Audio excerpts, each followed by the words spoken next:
Ang aking turning point one time, sometimes in the year 2000, yung nanira ako ng mga imahen sa mga santo. Unahin namin pagsira ang mga imahen sa mga santo, pinakalas namin sirain ang imahen ni Mama Mary. Kasi sa doktrina namin, grabe ang kapangyarihan sa demonyo na nandyan kay Mama Mary.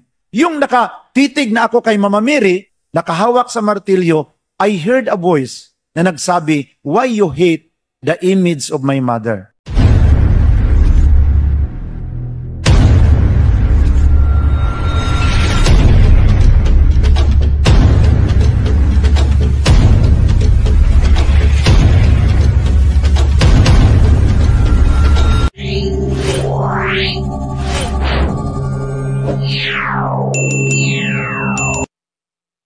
Ang aking turning point one time, sometimes in the year 2000, yung nanira ako ng mga imahen sa mga santo. And our usual practice, Father, is unahin namin pagsira ang mga imahen sa mga santo, pinakalas namin sirain ang imahen ni Mama Mary. Kasi sa doktrina namin, grabe ang kapangyarihan sa demonyo na nandyan kay Mama Mary. So Mama Mary will be the last one to be demolished. Magsigawan kami in the name of Jesus habang mamartilyuhin namin ang mga imahen. Yung nakatitig na ako kay Mama Mary, mga brothers and sisters, tiningnan ko na ang ating mahal na Birhen Maria, brothers and sisters, nakahawak sa martilyo, I heard a voice na nagsabi, "Why you hate the image of my mother?" Napahinto ako at hindi ko natuloy ang pagmartilyo, bakit bigla yung pumasok sa aking isip ang mensahe? Yung nakita ko ang mga paratang namin sa kay Mama Mary, na ang aming argument, bakit tadaan pa kay Maria? Diretso na sa Diyos. Diretso na kay Kristo dahil John 14:6, I am the way, the truth, and the life. Yun ang argument namin. Pero pumasok sa aking isip, mga kapatid, bakit si Jesus hindi nagdiretso pagpunta sa sanlibutan? Dumaan muna sa sinapupunan ng ating mahal na Birhen Maria. There is a significant. Kung ang Panginoon ay dumaan sa sinapupunan ni Mama Mary, kung dumaan muna siya sa kay Mama Mary bago magpunta sa atin, makatuwiran, nadadaan muna tayo sa nanay ng ating tagapagligtas bago tayo lalapit sa ating tagapagligtas, ang ating Panginoon Kristo. Doon ko nakarealize, parang hindi maganda itong sa amin. Memorize namin ang mga verses sa Biblia, ngunit nagdevelop kami ng galit kay Mama Mary. Sana yung na-realize ko noon, mga kapatid sa pastor, na dumami na ang kaalaman namin sa Biblia, mas lumalim ang pagrespeto sa babaeng nagmamahal at nag-aaruga ng ating Panginoon. Ngunit mas lalong araw-araw kaming nag-Bible study, mas lalong lumalim ang aming galit laban sa inay ng ating Panginoong Kristo. Kinukumpara ko, kung ito ang mga Katoliko, ito ang mga hindi Katoliko, mga born again, magsabi, ang Katoliko, 30% lang ang kaalaman sa Biblia. Ito mga born again, 95%. Ngunit, inaway nila at binastos ang aking nanay. Sinong pipiliin ko? Itong kunti lang ang nalaman, ngunit rinirespeto ang aking nanay, o itong maraming nalaman, bastos, binastos ang aking nanay. Ang pipiliin ko ang Katoliko, sila ang paunahin ko pagpasok sa langit dahil rinirespeto nila ang aking nanay at ginagalang ang babaeng nagmamahal at nag-aaruga sa akin. Doon ako nakarealize as a pastor. Ngunit I keep it in my heart because my tatay is also a debater. Pero alam niyo noon, makipagdebate kami pero makahiring kaming Catholic Faith Defender, hindi na kami magpunta. Then mag-usap-usap lang kami, wala na tayong makuha niyan.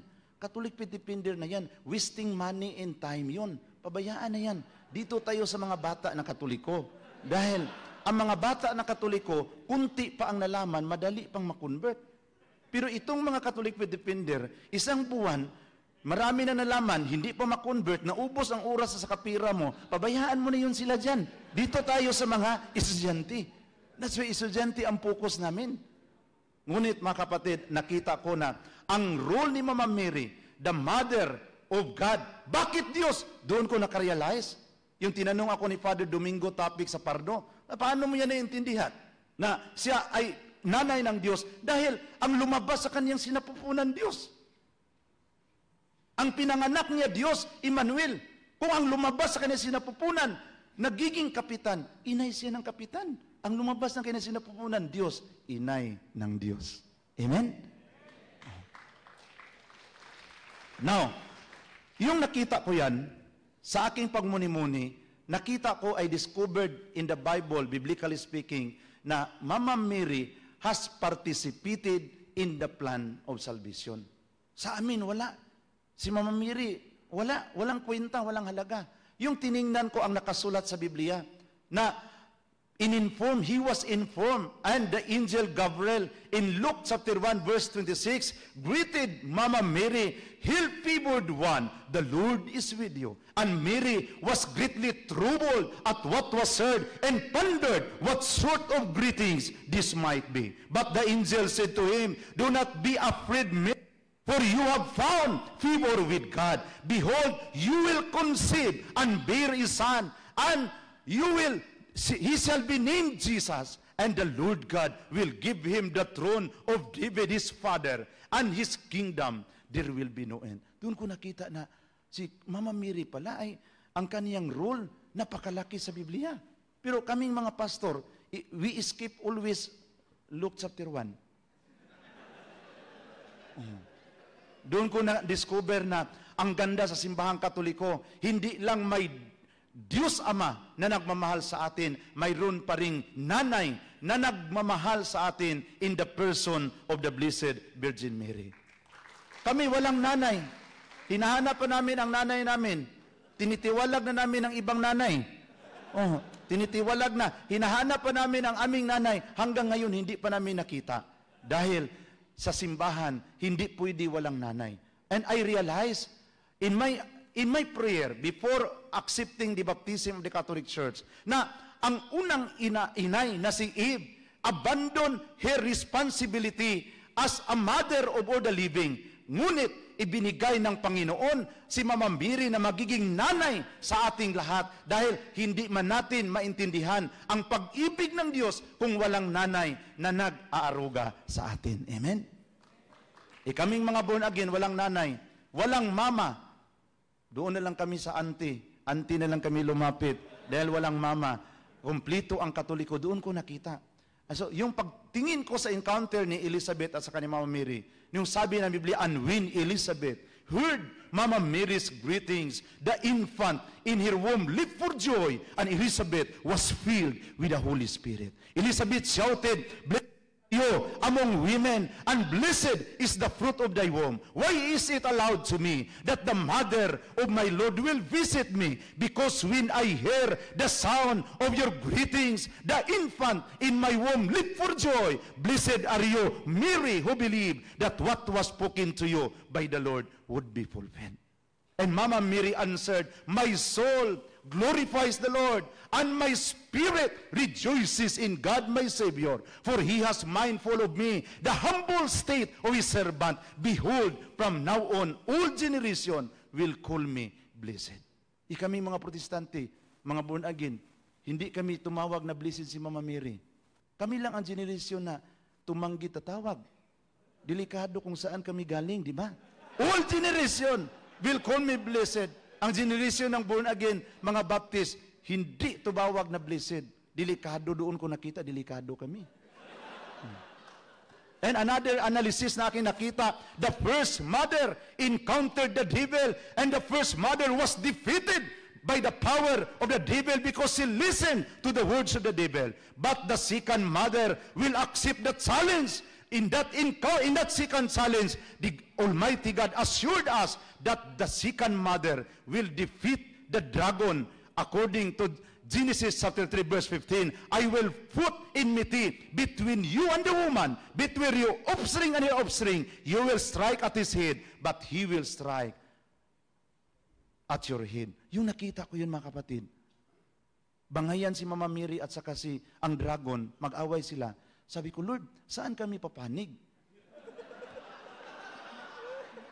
Yung kinuklos ko ang aking mata, nakita ko na ang lahat ng mga Katoliko doon sa likuran ni Mama Mary, habang nakipaglaban siya sa dragon, lahat ng mga Katoliko. Pero I close my eyes again, nakita ko ang lahat ng mga born again doon sa likuran sa dragon. Nakinabahan ako. Dahil imposible man na doon kami sa panig ni Mama Mary dahil sa picture pa lang sinunog na namin. Imposible kung doon kami papanig kay Mama Mary. Yung I close my eyes again, parang doon kami sa likuran ng dragon. And I realized in my analysis that in this second encounter of the second mother and the dragon, Jesus Christ will use all His power that His mother will not be the second victim again against this monster that victimized many children of the Catholic Church.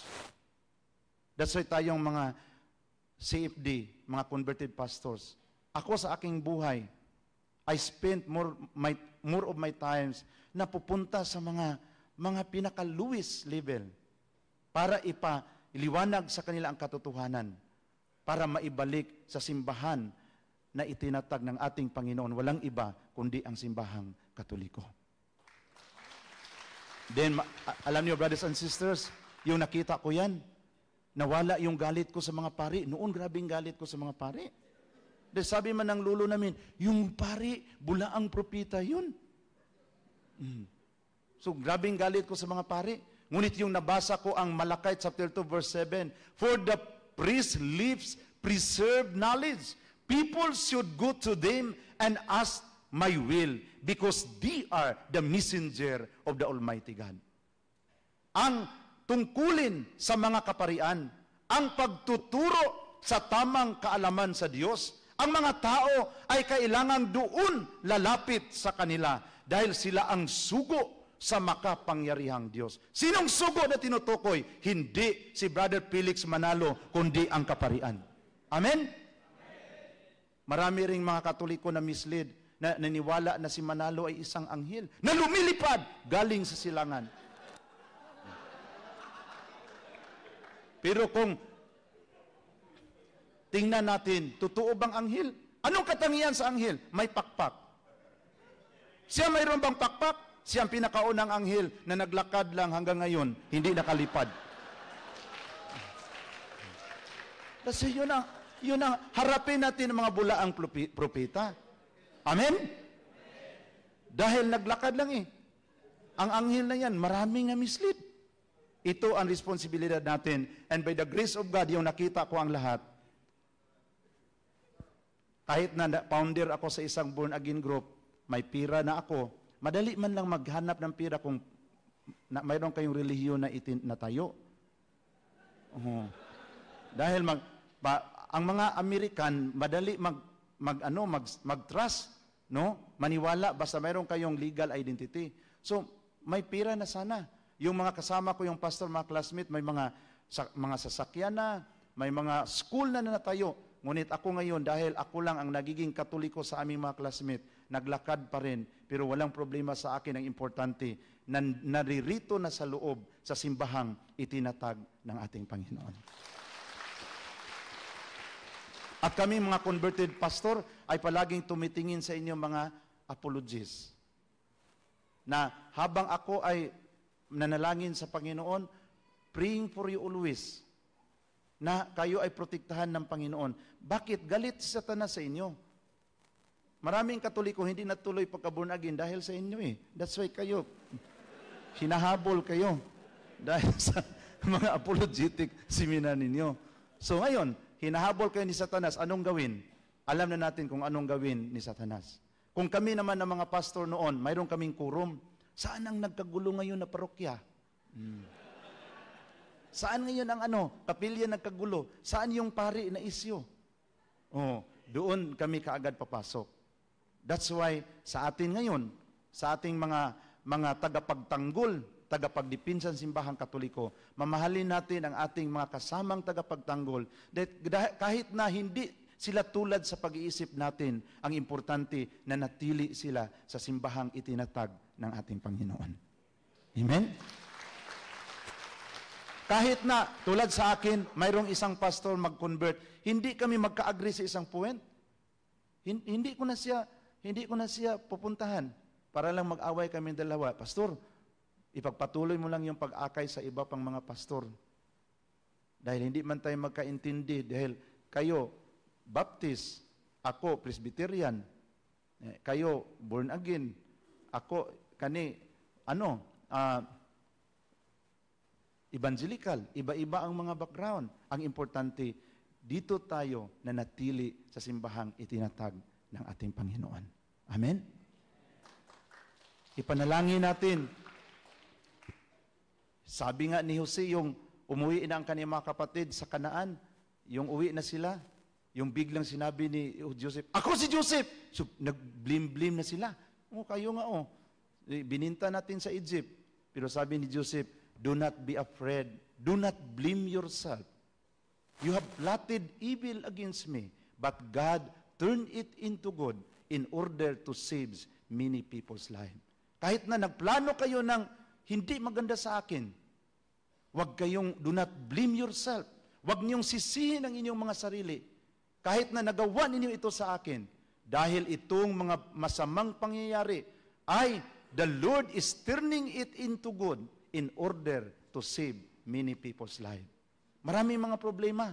As apologists, kahit na ako ngayon, na yung pinanindigan ko na i-register sa SEC ang Association of Converted Pastors, maraming mga humaharang. Kahit na mga classmate kong pastor noon, wag! Pag ano lang kayo dyan. Pero nakita ko mas maganda. Para kung mayroon mang mga biyaya, mailagay sa account number in the name of the association, hindi sa aking pangalan. Dahil marami nang nagdududa na yumaman na si Brother Nui, pasakay-sakay na palagi ng eroplano. So kailangan mayroong proper organisasyon, doon malagay ang pira. Para kung marilis man, mayroong kagamitan, mayroong nakarecord sa withdrawal. Hindi ako palaging maturo. So ginawa ko yan. Dahil alam niyo mga kapatid, yung nakita ko ang katotohanan, I made my decision to be baptized in the Catholic Church by the grace of God. I was baptized in October 4, 2007, pinakaunang pastor sa Diocese of Cebu na nagiging converted sa simbahang Katoliko. Yung binyagan ako maraming mga pagsubok, my own family, issues left and right. Pero sabi ko sa Panginoon, Panginoon, hindi ako maka-promise na hindi ako magkamali. Ngunit i-promise ko sa iyo na kahit magkamali ako, hindi na rin ako tatalikod sa simbahang Katoliko, ang simbahang itinayo mo.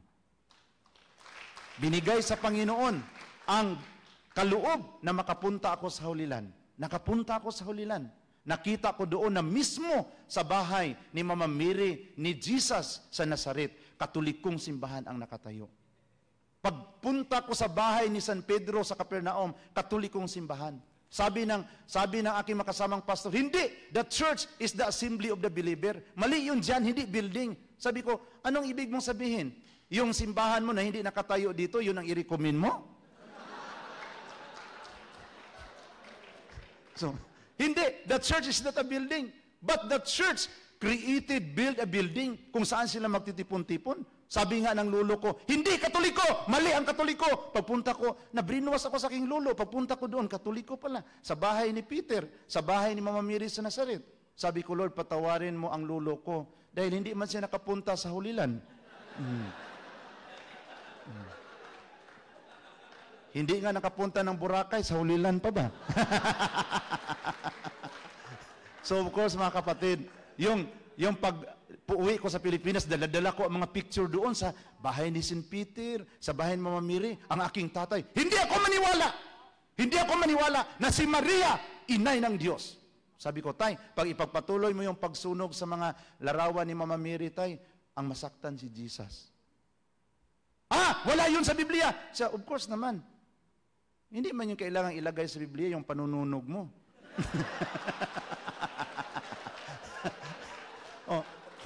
Basahin mo sa Biblia. Ganyan ang tatay ko. Basahin mo kung mabasa ba na dinala ni Jesus si Maria sa langit. Wala kang mababasa sa Biblia, Nui. Nagkamali ka. Kahit isang verse, walang mababasa na dinala ni Jesus ang kanyang nanay sa langit. Sabi ko, sa Luke 23 verse 43, dinala ni Jesus ang magnanakaw sa langit. Sabi ng magnanakaw, Panginoon, alalahanin mo ako sa iyong kaharian. Sabi ni Jesus, ngayon, dadalhin ko kayo sa aking kaharian. Kung dinala ang magnanakaw, insulto yan, iniwan ang nanay, ang magnanakaw ang dinala.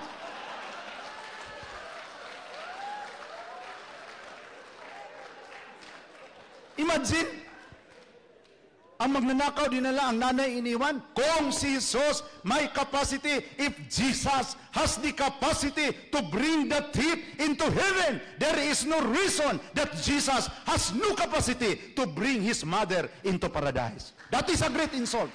Hindi na kailangan basahin pa sa Biblia pa. Sabi, na ganyan aking papa. Ang nanay mo mag-collapse. Dalhin mo sa ospital, hindi. O born again ka na. Magsabi na, wag mo na. Basahin mo na natin sa Biblia kung dalhin ba natin si mama sa Biblia. Na. Sorry, Gidma, dahil wala sa Biblia, oh.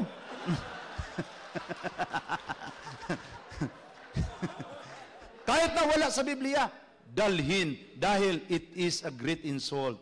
According to the Gregory of Tours 8 Book of Miracles, sabi ng tradisyon na Mama Mary, when she was in the old age, they put him here in a place, and the apostle expected that Jesus will come according to the tradition, and behold, Jesus comes and stood by their side, and after Jesus received the body of his mother, he commanded his angels to bring his mother into paradise.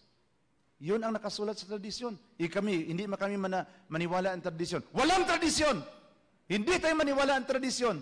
Pero maniwala kami na, pag sabi, di ba nandyan sa Biblia sa 1 Corinthians chapter 12 verse 2 na you follow the tradition? Sa amin doong Bible, sinalihan namin teaching. Matalino man kaming mga pastor. Linagyan namin teaching para hindi mabasa ang tradisyon. But halatang halata naman, kahit na isipin natin, based on our conscience, hindi papayag si Jesus na ang babaeng nagmamahal sa kanya ay maiwan sa mundong ito kung saan siya dadalhin niya. Dahil sabi nga niya sa John 14 verse 1 to 3, do not let your heart be troubled. Believe in God and believe also in me, because in my Father's house are many mansions. If it is not true, I will not tell you that I will go there to prepare a place for you. And when I go and prepare a place for you, I will come again and receive you unto myself, so that where I am, there you may be also. Ibig sabihin, kung may plano si Jesus na dalhin tayo sa langit, mas lalong may plano siya sa kaniyang nanay. Amen? Oh. Sinuswerte kami mga born again, mag-una pa kami kay Mama Mary sa langit. Di ba? Oh. Pero sino mag-una doon? Yung nagmamahal at nag-alaga sa ating Panginoon. By the grace of God, my mother and father and sisters decided to become Catholic. Walang hintuang diskusyon for almost 2 years. Dahil ako, it is my attitude na hindi ako nangangaway, pero hindi din talaga ako magpatalo sa harapan ng mga pastor. That's why sa ngayon, by the grace of God, nabuo ang asosasyon ng converted pastors para kung kunin man ako sa Panginoon, mayroong kahalili kaagad at mayroong identity ang mga converted pastors sa buong Pilipinas. Of course, maraming sakit sa ulo. May mga pastor na nakukonvert na ang kanilang attitude, pangliligaw lang, pangliligaw sa mga katikista, ganyan. So, may sabi ng isang pari sa Bukidnon, brother, i-pull out mo ang tao mo dito. Ang sekretary nilang ang hindi linilagawan dito. Of course, part yun sa ating maturity, purification, sa paglingkod natin sa simbahang Katoliko. So sa oras na ito ang aking hingiin sa inyo, mga apologies, bilang isang pastor na naging Katoliko. Ako man ang nakaalam kung kailan kami papasok pag mag-away-away na. So tayo, let's be careful pag uwi natin sa ating mga chapter na hindi tayo kaagad mag-react kung mayroong mga problema sa mga kasama natin. Dahil gamitin namin yung mga pastor. Noon itong mukha ko napakahudas, ngayon hindi na hudas, pareho na sa Panginoon. Amen? Dahil sabi ng isang hudas ka Noe, nagkatoliko ka, pastor ka sana. Sabi ko, okay lang dahil itong pagkahudas namin, itong pagkahudas ko may pag-asa. Dahil araw-araw akong kumakain sa katawan ng Panginoon, mawas out lang ito. Pero yung pagkahudas mo, wala ng pag-asa dahil wala kayong Eucharistia eh. So ito ngayon mga kapatid, na hawakan natin ang tungkulin na ibinigay natin sa Panginoon, hawakan natin hanggang sa ating kamatayan. Amen? So sa oras na ito, mga kapatid, gusto ko lang sa ating pagtapos, hindi ko man masabi lahat ang reason of my conversion, ngunit mayroon rin akong talk after now. After this talk, I will proceed to another venue, but I'll be praying for you na sa pag-uwi ninyo sa inyong mga tahanan, dala-dala ninyo ang pag-ibig at pagmamahal ng Diyos. Na kaya nating mahalin itong mga brothers na nagbibigay ng bigat sa ating puso. Kaya natin silang mahalin. Dahil sa totoo lang, kung iiwan nila ang Katoliko, tayo man ang masaktan. That's why sa mga pastor na nakapasok na sa Katoliko, binigay ko ang lahat na pasensya. Ang importante na natili sa simbahang Katoliko. So here we are to pledge our lives to the Lord of eternity.